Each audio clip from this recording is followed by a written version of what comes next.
नमस्कार, हमारी खास पेशकश शनि सूर्य का संयोग हनुमान हरेंगे कष्ट में आपका बहुत स्वागत है और मैं हूं आपके साथ श्रुति श्रीवास्तव।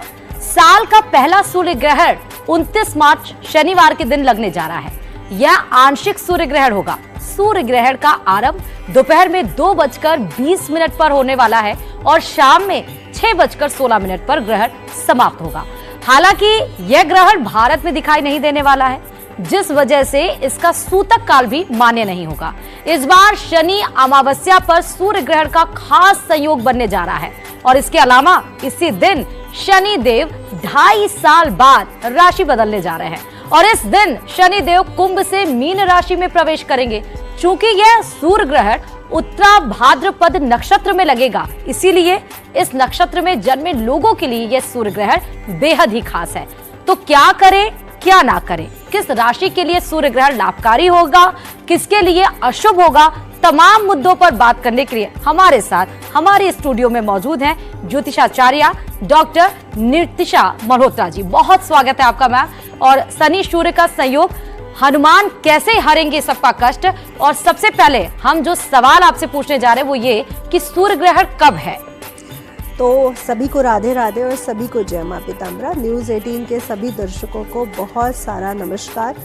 और सूर्य ग्रहण 29 मार्च 2025 को लगने जा रहा है। दोपहर 2:20 से आरंभ होकर के 6:16 पर इसकी समाप्ति हो रही है। भारतवर्ष पर यह प्रभावशाली नहीं है क्योंकि ये सूतक काल यहाँ पर नहीं दिख रहा है, ये सूर्य ग्रहण यहाँ नहीं दिख रहा है, इसलिए भारत पर यह प्रभावशाली नहीं रहने वाला। लेकिन मैं फिर भी कहूंगी, आकाश मंडल में कोई घटना घट रही है, बहुत बड़ी घटना घट रही है, जहाँ पे 5 ग्रहों का जमावड़ा लगा हुआ है मीन राशि और उत्तरा भाद्रपद नक्षत्र में, तो उसका जो प्रभाव है वो मानव जीवन पर, भूमंडल पर, जीव जंतुओं पर और राशियों पर बिल्कुल पड़ेगा जी। अच्छा, मतलब धरती पे तो नहीं पड़ रहा है, लेकिन इनडायरेक्ट वे में आपके ऊपर उसका असर कहीं ना कहीं पड़ने वाला है जी। भारत में नहीं दिखाई दे रहा है, लेकिन धरती पर बिल्कुल बिल्कुल। और इसी के साथ ही तो ज्योतिषीय महत्व सूर्य ग्रहण का इस बार क्या होने वाला है जी। अगर मैं ज्योतिषीय महत्व की बात करूं तो 29 तारीख जिस दिन शनि अमावस भी है, शनि महाराज राशि परिवर्तन भी कर रहे हैं। और जब भी ग्रहण लगता है तो कैसे लगता है, सूर्य, राहु और चंद्रमा एक साथ होते हैं। हाँ। लेकिन यहाँ पे इस दिन 5 ग्रह हैं, जहाँ पे उच्च के शुक्र मालव्य योग बना करके भी बैठे हुए हैं। तो 5 ग्रहों का जमावड़ा मीन राशि में लग रहा है। उत्तरा भाद्रपद नक्षत्र में चंद्रमा की स्थिति और जो ग्रहण में सूर्य की स्थिति है वो भी उत्तरा भाद्रपद की है। तो ये बहुत स्पेशल है कि ये जो ब्रह्मांडीय घटना है, ये भूगोलिक घटना, ये कई वर्षों के बाद हो रही है और 5 ग्रहों का एक साथ होना बहुत बड़ी बात है, जो ज्योतिषीय दृष्टिकोण से भी शोध का विषय है जी। अच्छा, ओके। अब इसमें क्योंकि सूर्य ग्रहण है तो सबके मन में ये भी सवाल आता होगा कि क्या किया जाए, क्या ना किया जाए जी। तो सबसे पहले क्या किया जाए, अब ग्रहण चल रहा है। ग्रहण यानी एक ग्रह पूरी तरह से दूषित है, कुपोषित है, उसके साथ कोई घटना घट रही है जिसमें वो अप्रसन्न है, बंधित है। तो अगर आप सूर्य ग्रह को प्रसन्न करना चाहते हैं, क्योंकि सूर्य ग्रह ही ब्रह्म रूप है, बिल्कुल वही विष्णु रूप है, तो आप उसे प्रसन्न करने के लिए जो भी ये समय ब्रह्मचर्य का व्रत रखते हुए सूर्य मंत्रों का जाप करता है, तामसिक चीजों से दूर रहता है, उससे सूर्य ग्रह प्रसन्न होते हैं। अच्छा। तो जब भी कोई ग्रह या कोई इंसान कष्ट में होता है, जब आप उसकी हेल्प करते हो तो वो इंसान आपसे प्रसन्न हो जाता है। तो इस समय सूर्य ग्रह कष्ट में है, तो जब हम उनके मंत्रों का जाप करेंगे, उनको बल मिलेगा, तो वो हमसे प्रसन्न होंगे और हम पे अपनी अलौकिक कृपा बरसाएंगे। तो इस समय सूर्य मंत्रों का जाप जरूर करें। विष्णु सहस्त्रनाम पढ़ सकते हैं, श्री जो आदित्य हृदय स्रोत है सूर्य देवता का, वो पढ़ सकते हैं। एक जिस समय हाथी का पैर मगरमच्छ के मुंह में फंसा था, तो गजेंद्र मोक्ष का पाठ किया जाता है। जब हम किसी भी अवस्था में फंस जाते हैं तो गजेंद्र मोक्ष का पाठ इस समय विशेष प्रभावशाली रहता है। सभी के लिए कहना चाहूंगी कि सूर्य ग्रहण के समय गजेंद्र मोक्ष जिनके पास है, जो पढ़ चुके हैं, जिनको याद है, कंठस्थ है, वो गजेंद्र मोक्ष का पाठ करना बिल्कुल ना भूले।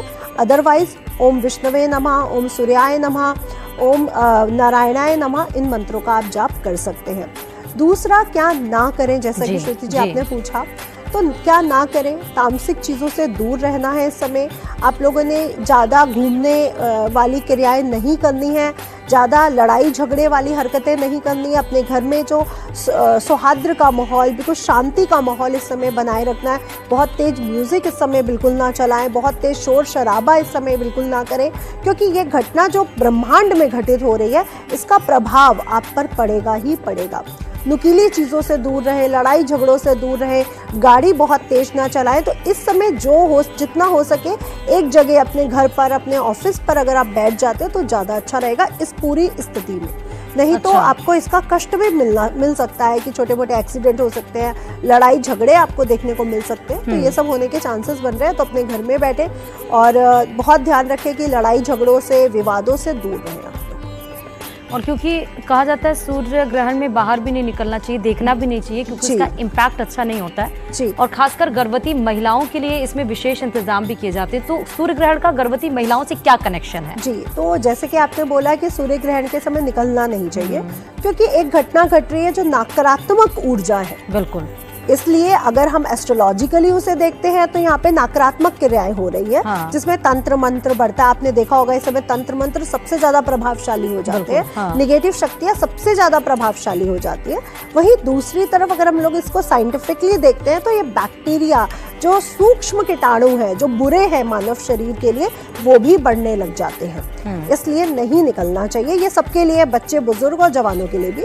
लेकिन आजकल सभी कार्य करते हैं, तो मैं बस इतना कहूँगी, काले और डार्क रंगों का इस्तेमाल ना करते हुए, हल्के रंगों का इस्तेमाल करते हुए अगर आप अपने शरीर को, चश्मा अगर आप आंखों पे लगा के निकल रहे हैं तो इससे आप बच सकते हैं। स्पेशली इस समय कुछ खाइए पीजिए नहीं, बाहर का भी नहीं और घर का भी नहीं। बिल्कुल, क्योंकि उसमें भी नकारात्मक शक्तियां हैं। तो ये ध्यान रखिए। दूसरा मैं आपसे कहना चाहूंगी कि गर्भवती महिलाएं, जो गर्भ धारण की जो प्रक्रिया है वो सनातन धर्म में बहुत विशेष है। तो वो जो गर्भ धारण से लेके शिशु के आगमन तक का जो प्रोसेस है वो हमारे सनातन धर्म में लिखा गया है कि क्या क्या करना चाहिए। तो जब ग्रहण पड़ता है, चाहे शिशु की पूरी संरचना हमारे गर्भ में ना हुई हो, तब भी आत्मा और जो मन है, जो सूर्य और चंद्रमा है, जिसे ग्रहण लगता है, वो पहले ही जब शिशु कोख में आता है, गर्भ में आता है, उसी समय आत्मा और मन डेवलप हो जाता है, जो बायोलॉजिकली, साइंटिफिकली दिखता कभी नहीं। ना आत्मा दिखती है, ना मन दिखता है।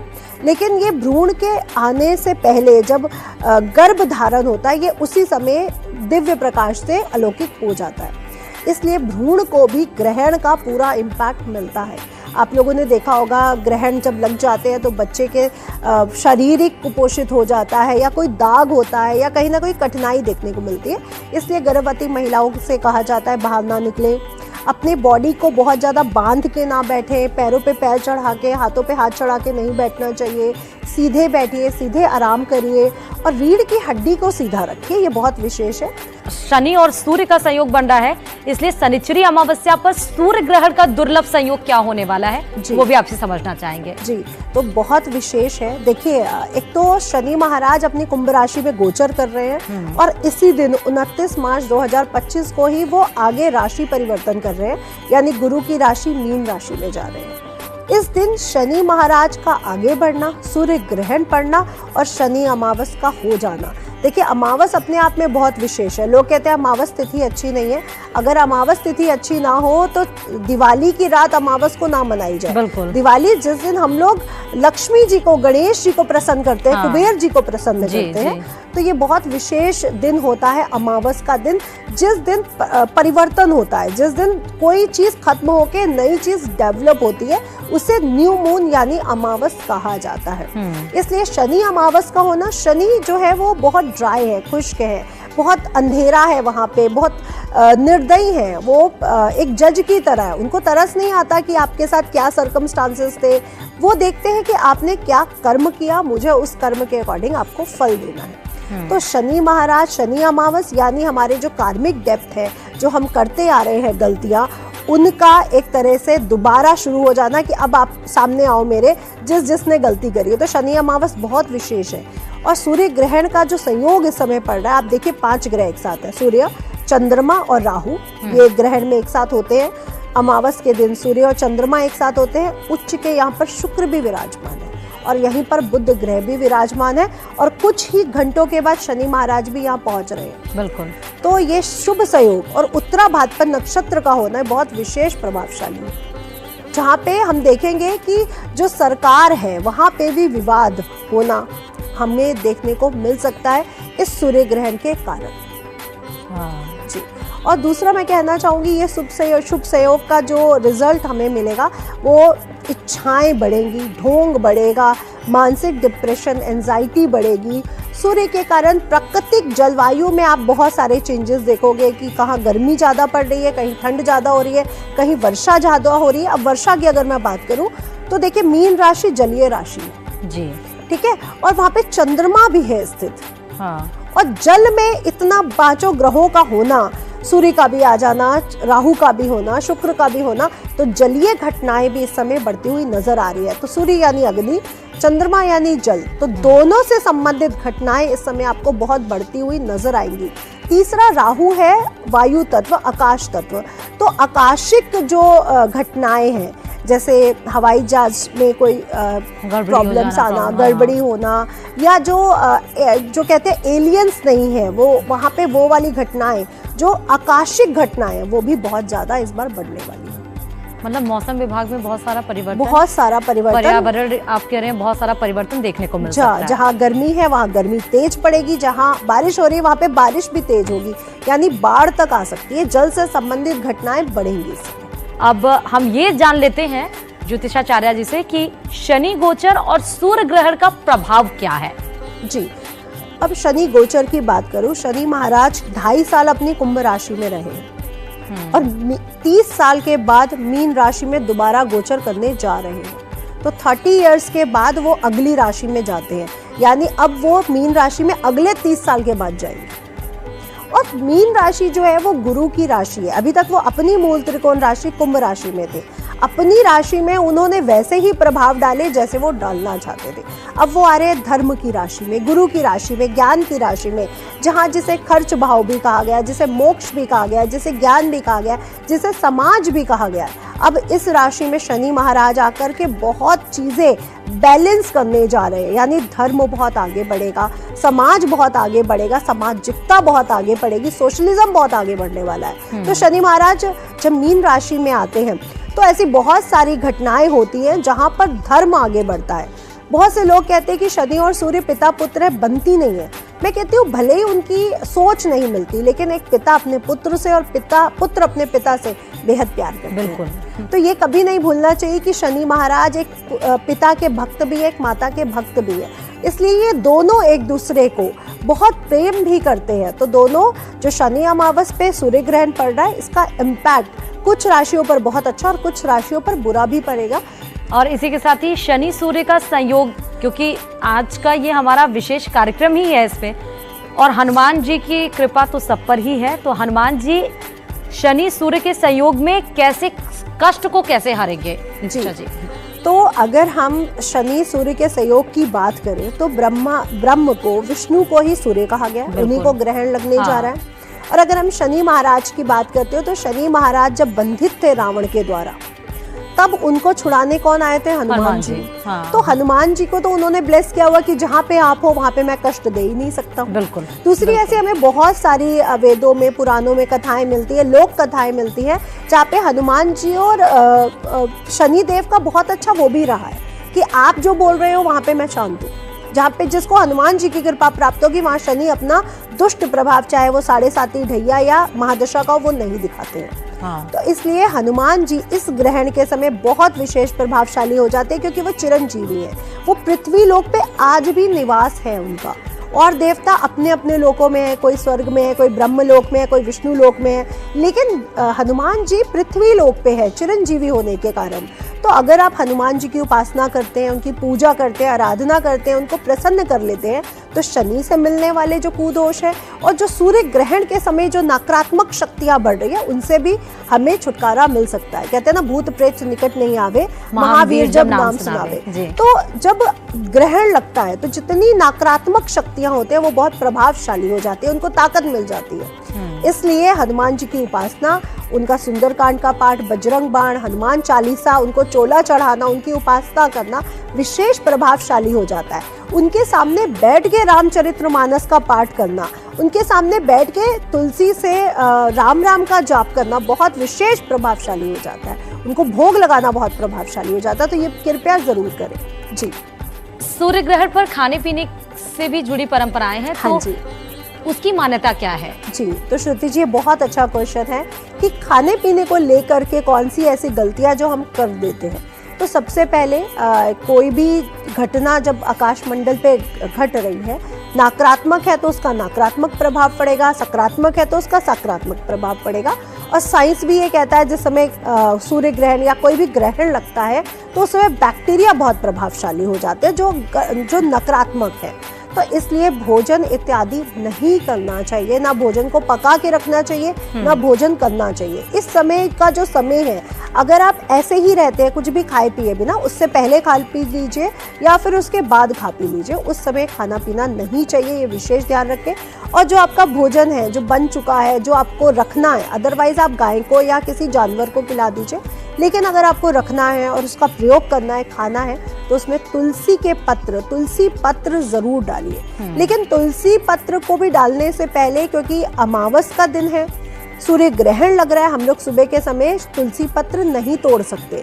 तो 28 के दिन, शुक्रवार के दिन आपको तुलसी पत्र तोड़ के रखने पड़ेंगे। और 29 के दिन सुबह सुबह ही आप हर भोजन की चीज में जो आपको रखनी है, जैसे दूध कई लोग रखते हैं अपने घरों में, जो भी चीजें आपको रखनी है, फल है, उसके साथ उसको रख दीजिए। हाँ, जो धोने वाली चीजें हैं, जैसे हम दाल धोते हैं, चावल धोते हैं, फल धोते हैं, उसको तो हम धो देंगे तो बैक्टीरिया खत्म। लेकिन जो धुली नहीं जा सकती, रोटी है, बनी हुई सब्जी है, उसमें तुलसी पत्र डालना बिल्कुल मत भूलिए। अच्छा, ऐसा भी कहते हैं कि इस दरमियान कोई भी शुभ काम नहीं करना चाहिए, ऐसा क्यों कहा जाता है? देखिए, अब वही है ना कि एक बहुत बड़ी घटना जो नकारात्मक शक्तियों को बढ़ा रही है, तो इस समय ग्रह पूजा, कोई भी विशेष पूजा, विवाह इत्यादि, जन्मदिन मनाना, मैरिज एनिवर्सरी मनाना, कोई भी कार्य नहीं करना चाहिए इस समय। हाँ, सूर्य ग्रहण के समाप्ति के बाद आप वो कार्य कर सकते हो जो आप करना चाहते हो, अदरवाइज जो शुभ कार्य है, कोई भी पूजा हवन, इस समय नहीं करनी चाहिए। अब क्योंकि सूर्य ग्रहण है तो राशियों पर इसका क्या इम्पैक्ट पड़ता है वो भी जानना जरूरी है, क्योंकि कौन सी ऐसी 5 राशियां हैं जिनके जीवन में भारी उठापटक देखने को मिल सकती है, या ग्रहण का राशियों पर क्या प्रभाव होने वाला है? नितिशा जी, तो सबसे पहले हम बात कर लेते हैं किन राशियों पर सूर्य ग्रहण का बुरा इम्पैक्ट पड़ सकता है। तो सबसे पहले, क्योंकि ये मीन राशि में ही घटित होने जा रहा है, तो मीन राशि वालों को बहुत विशेष ध्यान रखना है, इस सूर्य ग्रहण का इम्पैक्ट उन पे अच्छा नहीं पड़ेगा। दूसरी है सिंह राशि, क्योंकि सिंह राशि के स्वामी ही तो सूर्य है और वो इस घटना में है जिनको ग्रहण लग रहा है, तो सिंह राशि को भी बहुत ध्यान रखना है। तीसरी है मेष राशि, मेष राशि के जातकों को भी बहुत ध्यान रखने की जरूरत है। अगली है वृश्चिक राशि, क्योंकि अगर आप मेष से पंचम और नवम गिनेंगे तो वृश्चिक और कर्क हमें प्राप्त होगी। तो ये 5 राशि वालों को बहुत विशेष ध्यान रखना है, इस सूर्य ग्रहण का उन पे नकारात्मक प्रभाव पड़ सकता है। तो पहले विस्तार से अगर हम थोड़ा जान लें कि मेष राशि पर क्या प्रभाव पड़ेंगे और उसके क्या उपाय होंगे। जी, तो अब हम बात कर लेते हैं सर्वप्रथम मेष राशि, जो कालपुरुष की प्रथम राशि है, जिसके स्वामी ग्रह मंगल महाराज है। स्वास्थ्य संबंधी चुनौतियां इस समय आपको देखने को मिल सकती हैं। वित्तीय तनाव, मानसिक उलझने, अशांति का बढ़ जाना, सिर दर्द, जोड़ों में दर्द, रीढ़ की हड्डी में, घुटनों में दर्द, ये सब की संभावनाएं आपके लिए तैयार हो रही है, इसलिए बहुत ध्यान रखें। और मानसिक उलझनों से बचने के लिए मसूर की दाल का दान हनुमान जी को चढ़ाएं, या हनुमान मंदिर में करें, या शिवलिंग के ऊपर भी आप मसूर की दाल चढ़ा सकते हैं। तो ये जरूर करें मेष राशि वाले। अगली जो राशि है वो है वृषभ राशि, इनके स्वामी ग्रह शुक्र महाराज है। और वृषभ राशि पर जो प्रभाव पड़ेगा, जीवन में छोटे मोटे जो बदलाव हैं वो आपके लिए बहुत सकारात्मक रह सकते हैं। और वो बदलाव, करियर में जो भी रुकावटें आ रही थी, रिश्तों में जो हल्के फुल्के उतार चढ़ाव देखने को मिल रहे थे, वो अब आपके समाप्त होने वाले हैं। आपके लिए जो उपाय रहेगा वो रहेगा गायत्री मंत्र का विशेष जाप, आपके लिए बहुत विशेष प्रभावशाली रह सकता है। तो हनुमान जी के सामने, विष्णु जी के सामने गायत्री मंत्र का जाप करें, सूर्य देवता के सामने आप गायत्री मंत्र का जाप कर सकते हैं। मिथुन राशि, इनके स्वामी ग्रह बुध महाराज हैं और ग्रहण के समय ये भी उसी राशि में विराजमान रहने वाले हैं। इसका प्रभाव, क्योंकि बुध व्यापार से जुड़े हैं, वाणी से जुड़े हैं, वाणिज्य से जुड़े हैं, हाँ। तो व्यापार और करियर में वृद्धि को लेकर के आ रहे हैं। नए प्रोजेक्ट में सफलता, साझेदारियों में सफलता, ये सब मिथुन राशि वालों को मिलने वाला है। लेकिन मानसिक उलझनें बढ़ेंगी, इसलिए मानसिक उलझनों से बच के रहें। इसके लिए दुर्गा चालीसा का पाठ करना मिथुन राशि वाले बिल्कुल ना भूलें। दुर्गा चालीसा का पाठ मिथुन राशि वालों को मानसिक शांति दे रहा है, ये आपके लिए बहुत जरूरी है जी। कर्क राशि की बात कर लेते हैं।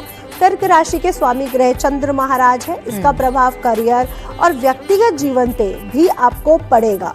नए नए अवसर आपको देखने को मिलेंगे, नौकरी में कोई बदलाव, नया प्रोजेक्ट का शुरू होना। तो ये जो बदलाव है ये आपके लिए बहुत अनुकूल रहने वाले हैं, बहुत अच्छा समय है आपके लिए और अच्छा साबित होगा। इसके लिए आप सफ़ेद चीज़, सफ़ेद वस्त्र है, सफ़ेद चावल है, सफ़ेद दूध है, इनका दान भी करिए और शिवलिंग पे भी आप चढ़ा के आ सकते हैं, ब्राह्मण को भी आप दे सकते हैं। अब सिंह राशि की बात कर लेते हैं। तो सिंह राशि की बात करें, जिसके स्वामी ग्रह सूर्य महाराज हैं, उन पर जो प्रभाव पड़ने वाला है वो बहुत विशेष है। करियर, वित्तीय अवस्थाएं, रिश्ते, इनमें सब में चुनौतियां देखने को मिल सकती हैं। नौकरी में, व्यवसाय में अस्थिरता देखने को मिल सकती है।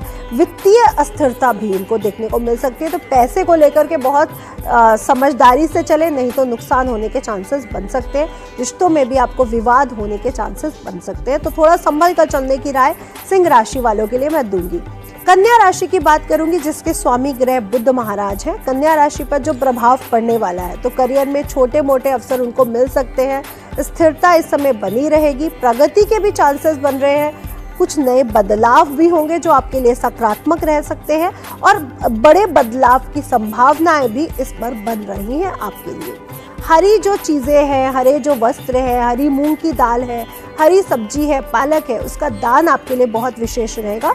गणेश चालीसा जरूर पढ़े आप लोग। और अब तुला राशि का क्या प्रभाव, क्या उपाय? जी, तुला राशि की बात करते हैं, जिसके स्वामी ग्रह शुक्र है और जो उच्च के चल रहे हैं मीन राशि में मालव्य योग बनाते हैं।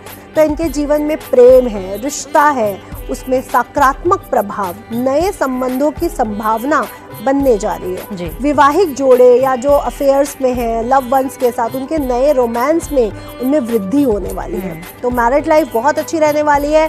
रिश्ते बनेंगे, शादी नहीं हुई तो कोई नया रिश्ता आएगा। ये समय आपके लिए बहुत अच्छा रहने वाला है। ओम महालक्ष्मी नमः का मंत्र का जाप करें, आपकी वित्तीय स्थिति भी बहुत स्ट्रॉन्ग हो जाएगी। अगली राशि है वृश्चिक राशि, जिसके स्वामी ग्रह मंगल महाराज हैं और मंगल की कृपा से ही शनि और सूर्य का जो संयोग बन रहा है, उससे हम मुक्ति पा सकते हैं। तो जीवन में स्थिरता, बड़े बदलाव का यह समय है जो आपको बड़े बदलाव की संभावनाओं को, नए अवसरों को अपनाने की स्थितियों को लेकर के आ रहा है। तो ये समय वृश्चिक राशि वालों के लिए नए अवसरों के रास्ते खोल रहा है। तो कृपया इसे अपनाइए और आगे बढ़िए। आपके लिए जो उपाय रहेगा वो रहेगा, सुंदरकांड का पाठ जरूर करें और हनुमान जी को चोला जरूर चढ़ाएं। ये आपके लिए बहुत विशेष रहने वाला है। धनु राशि की अगर बात करते हैं, जिसके स्वामी ग्रह गुरु महाराज है और शुक्र और गुरु ने इस समय स्थान राशि परिवर्तन किया हुआ है, जो बहुत विशेष राजयोग है। तो वित्तीय जो आपके उतार चढ़ाव है वो आपको देखने को मिल सकते हैं। थोड़ा तनाव रह सकता है आपके जीवन में। व्यक्तिगत रिश्तों में भी उतार चढ़ाव देखने को मिलेगा। कार्यस्थल पर, व्यवसाय, जॉब में भी आपको कुछ कठिनाइयां, कुछ विवाद देखने को मिल सकते हैं। अगली है आपकी मकर राशि, जिसके स्वामी ग्रह है शनि महाराज। शनि महाराज के इस राशि पर रोजगार और व्यक्तिगत जीवन जो है उसमें बड़ा बदलाव, बड़ी जिम्मेवारियां, बड़ी अच्छी वित्तीय स्थिति आपकी बनने जा रही है।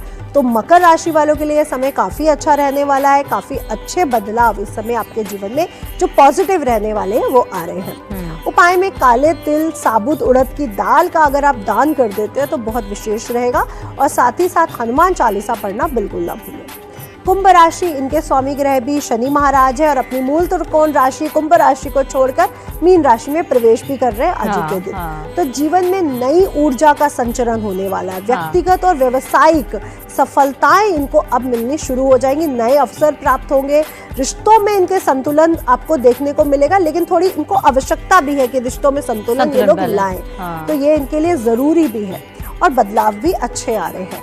नीले वस्त्र, तेल, इन सब का अगर आप दान कर देते हैं तो आपके लिए विशेष प्रभावशाली है। और बजरंग बाण का पाठ कुंभ राशि वालों के लिए बहुत विशेष रहेगा। अगली और अंतिम राशि, हाँ जी, मीन राशि है, जिसके स्वामी ग्रह गुरु महाराज है और मीन राशि में ही 5 ग्रहों का जमावड़ा लग रहा है, जो जलीय राशि है। बिल्कुल। तो जल से संबंधित तो कुछ घटनाएं होंगी, फिर भी अगर मीन राशि की बात करें तो व्यक्तिगत जीवन में छोटे मोटे बदलाव, और ये जो समय है वो आत्मनिरीक्षण करने का है। आप दूसरों की गलतियां निकालने से पहले अपनी गलतियों को देखिए।